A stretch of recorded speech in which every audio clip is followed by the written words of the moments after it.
And here we are inside the game. We'll kind of go over some of the things. As you can see, at one time, there was a fire in here and a coil actually got cooked over here. It's been replaced, seems to be working fine. Though we do go over all we can. There's an original time mech that gives you the timing of the game, and it's exactly what it is. It's a series of gears, just like a clock, and it gives you a certain amount of time to play the game. Another neat little thing here is this gas shock. They're usually always locked up and they don't work, but this one, we took it apart and we changed the, there's like a leather boot inside there that typically, or even in this case, was all dried out, and we replaced it so that when you reset the game, you'll see it. It slows down, and what the whole point of that is, you heard those little clicking sounds. When you put your money in there, it wants to reset the playfield slow so it doesn't kick back and cause the tilt mechanism to get engaged. So that's why you have one of those. And also here on the left is a really neat and incredible, basically a stepper unit. And each time your plunger over here moves forward, you're getting another 100 points. And usually these things are completely locked up. We went over this one, freed it all up, and now it's running perfectly. And when the game's over and you start again, let me push this down, it resets the machine and it brings everything down back to zero. So also, especially with this one here, when we got this one, the connectors, the Jones plugs here, 3 or 4 of them are just, broken off.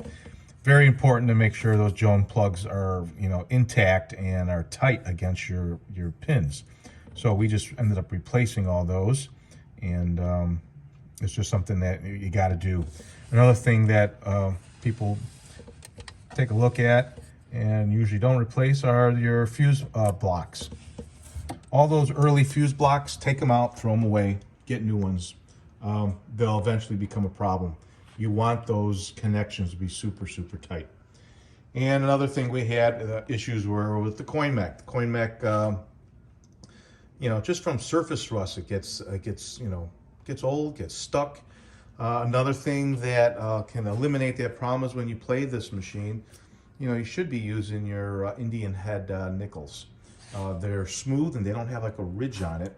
And our new nickels seem to always jam up in these machines. So that's just something that these older machines, that thickness and that high ridge always gives us a problem. So when this machine is in place, should be used Indian head nickels.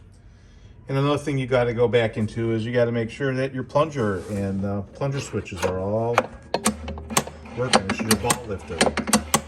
And the ball track. This thing was completely rusted.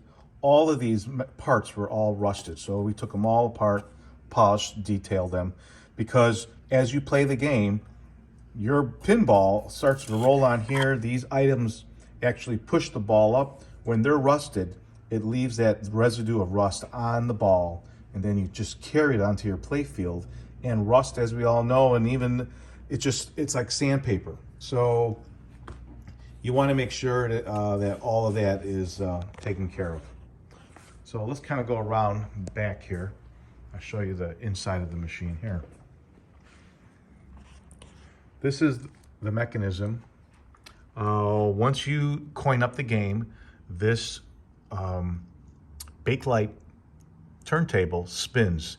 It spins the little rocket ships around and around and around. Over here in the back corner, you'll see this little contact here. That contact is bringing a flashing effect to one of the lights. This other light here stays on. And also on the left side, you'll see you also have another little switch, and it goes up and down, and it's activating these 8 little screws here. Well, what are those 8 screws doing? Those 8 screws are the repeater. They give you the repeater effect. Now, depending on when the ball hits the repeater, that will tell you the amount of how many of the points you get. Because each time, if we got the ball right before it hit the repeater, you would get 1, 2, 3, 4, 5, 6, 7, 8. You would get 8 hits.